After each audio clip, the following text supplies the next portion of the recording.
Hello students, आज आप पढ़ेंगे क्लास 7 की हिंदी, जिसका सेकंड पार्ट है तेनालीराम और सोने के आम। इस कहानी में तेनालीराम के बारे में बताया गया है, जो कि राजा कृष्णदेव राय के दरबार में एक विदूषक था और जिसने अपनी बुद्धिमत्ता से लालची ब्राह्मणों को सबक सिखाया और उन्हें सही राह दिखाई। तो पूरी बात जानने के लिए पाठ पढ़ते हैं, आप लोग ध्यानपूर्वक सुनें। समय बीतने के साथ साथ राजा कृष्णदेव राय की माता बहुत वृद्ध हो गई थीं। वृद्ध मीन्स होता है बूढ़ी। एक बार वे बहुत बीमार पड़ गईं। उन्हें लगा कि अब उनका जीवन नहीं बचेगा। उन्हें आम बहुत पसंद थे। जीवन के अंतिम दिनों में वे आम दान करना चाहती थीं, इसलिए उन्होंने राजा से ब्राह्मणों को आम दान में देने की इच्छा प्रकट की। वे समझती थीं कि इस प्रकार आम दान करने से उन्हें स्वर्ग की प्राप्ति होगी, परंतु कुछ दिनों बाद अपनी इच्छा पूरी किए बिना ही उनकी मृत्यु हो गई। जो राजा कृष्णदेव थे, उनकी जो माँ थीं, वह बहुत बूढ़ी हो गई थीं और बीमार पड़ गई थीं, लेकिन उन्हें आम बहुत पसंद थे और उनकी अंतिम इच्छा थी कि वे मरने से पहले ब्राह्मणों को आम दान दें। और उन्होंने यह इच्छा अपने पुत्र यानी कि राजा कृष्णदेव राय के सामने अपनी इच्छा प्रकट की, क्योंकि उन्हें ऐसा लगता था कि अगर वो आम दान में देंगी तो उन्हें स्वर्ग की प्राप्ति होगी। परंतु कुछ दिनों बाद उनकी मृत्यु हो गई और उनकी यह इच्छा पूरी न हो सकी। आगे देखिए। माता की मृत्यु के बाद राजा ने सभी विद्वान ब्राह्मणों को बुलवाया और अपनी माँ की अंतिम इच्छा, जो अपूर्ण रह गई थी, अपूर्ण मीन्स होता है अधूरी, के बारे में बताया। जो राजा कृष्णदेव थे, अपनी माँ के देहांत के बाद उन्होंने विद्वान ब्राह्मणों को बुलवाया और उनकी माँ की जो इच्छा थी, जो अधूरी रह गई थी, उसके बारे में ब्राह्मणों को बताया। कुछ देर तक ब्राह्मण आपस में चिंतन मनन करते रहे। चिंतन मनन मीन्स होता है सोच विचार। फिर बोले, जो ब्राह्मण थे वे आपस में सोच विचार कर रहे थे और उसके बाद बोले, यह तो बहुत ही बुरा हुआ महाराज। अंतिम इच्छा पूरी न होने की दशा में तो उन्हें मुक्ति मिल ही नहीं सकती। उनकी आत्मा भटकती रहेगी महाराज। आपको शीघ्रातिशीघ्र उनकी आत्मा की शांति का उपाय करना चाहिए। शीघ्रातिशीघ्र, इसको हम ऐसे भी बोल सकते हैं, शीघ्र अतिशीघ्र, यानी कि जितनी जल्दी हो सके। तो ब्राह्मणों ने महाराज से कहा, महाराज यह तो बहुत ही बुरी बात है। जब तक उनकी आत्मा को शांति नहीं मिलेगी, यानी कि उनकी जब तक अंतिम इच्छा पूरी नहीं होगी, तब तक उनकी आत्मा को शांति नहीं मिलेगी। उनकी आत्मा भटकती रहेगी और जितनी जल्दी हो सके आप उनकी आत्मा की शांति के लिए कोई उपाय करें।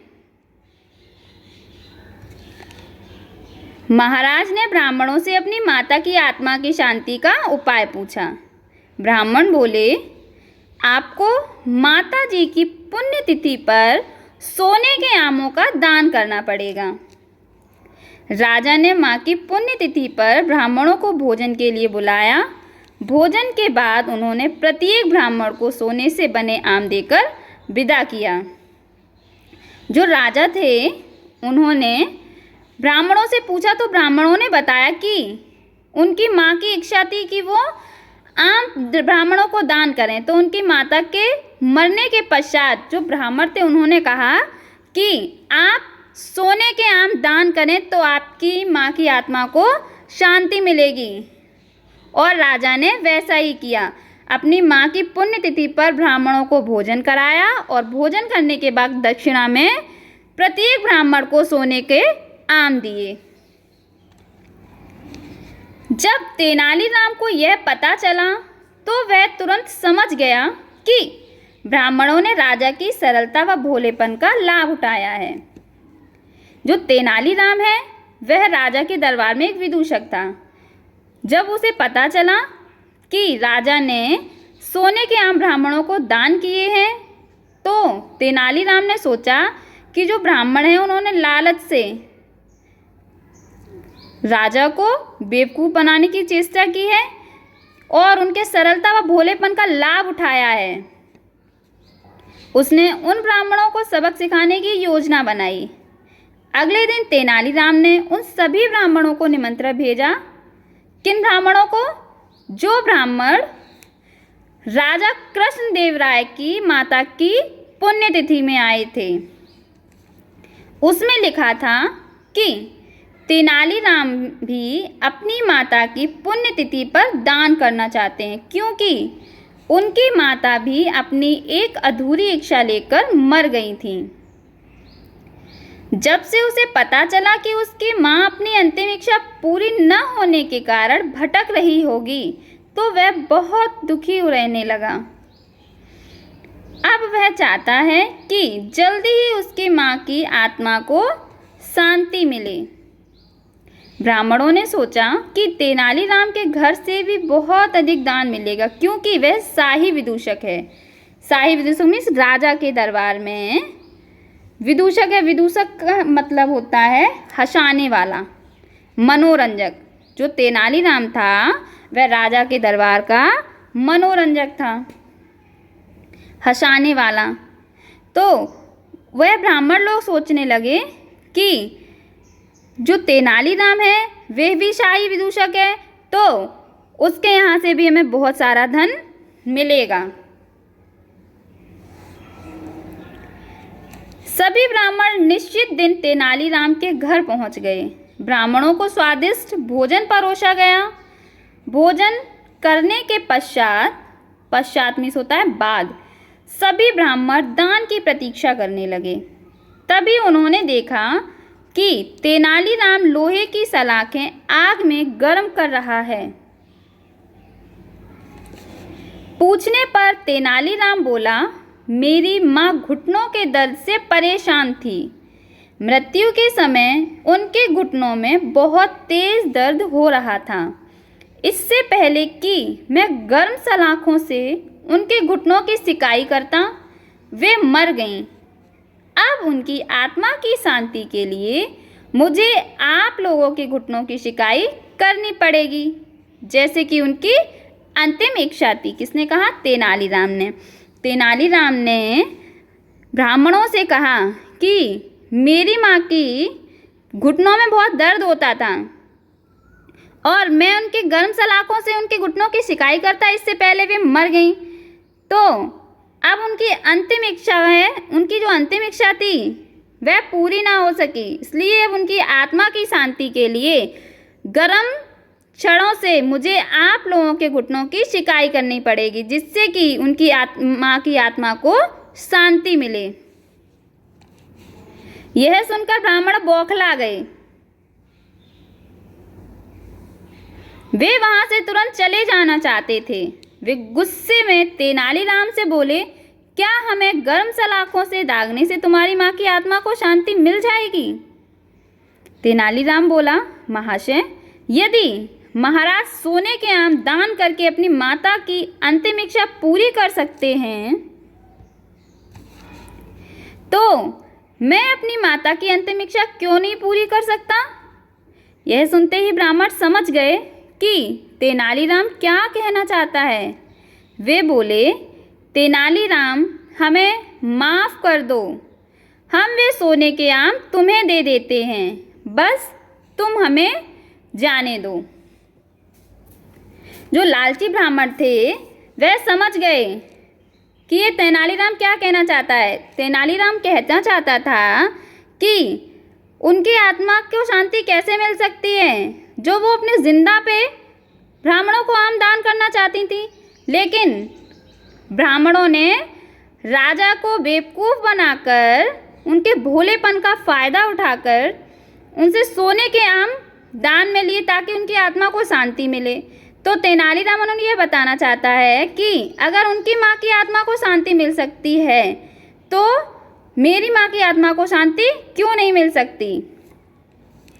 लेकिन यह तेनालीराम ने लालची ब्राह्मणों को सबक सिखाने के लिए किया था।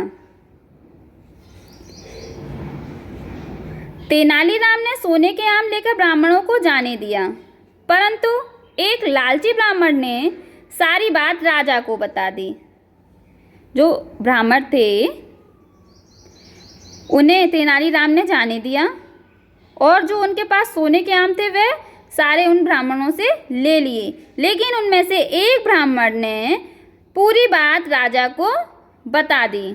यह सुनकर राजा बहुत क्रोधित हुए। क्रोध मीन्स होता है गुस्सा करना। और उन्होंने तेनालीराम को बुलाया। राजा ने तेनालीराम से कहा, तेनालीराम, यदि तुम्हें सोने के आम चाहिए थे तो तुम हमसे मांग लेते। तुम इतने लालची कैसे हो गए कि तुमने ब्राह्मणों को दान दिए हुए आम ले लिए। तेनालीराम बोला, महाराज, मैं लालची नहीं हूं, अपितु मैं तो ब्राह्मणों की लालच की प्रवृत्ति रोक लगा रहा था। लालच की प्रवृत्ति पर रोक लगा रहा था। हाँ, प्रवृत्ति मीन्स होता है स्वभाव। तेनालीराम राजा कृष्णदेव राय से कहते हैं कि महाराज, मैं लालची नहीं हूँ, लेकिन जो ब्राह्मणों की जो स्वभाव है, जो ब्राह्मणों का लालच है, मैं तो उस पर रोक लगा रहा हूँ। यदि वे आपकी माँ की पुण्यतिथि पर सोने के आम ग्रहण कर सकते हैं तो मेरी माँ की पुण्यतिथि पर लोहे की गर्म सलाखों क्यों नहीं सहन कर सकते। राजा तेनालीराम की बातों का अर्थ समझ गए। उन्होंने ब्राह्मणों को बुलाया और उन्हें भविष्य में लालच त्यागने को कहा। ब्राह्मण अपने कृत्य पर पहले से ही शर्मिंदा थे। कृत्य मीन्स होता है कार्य। अपने गलत कार्यों पर ब्राह्मण जो थे पहले ही शर्मिंदा थे। वे सिर झुकाकर चुपचाप वहां से चले गए।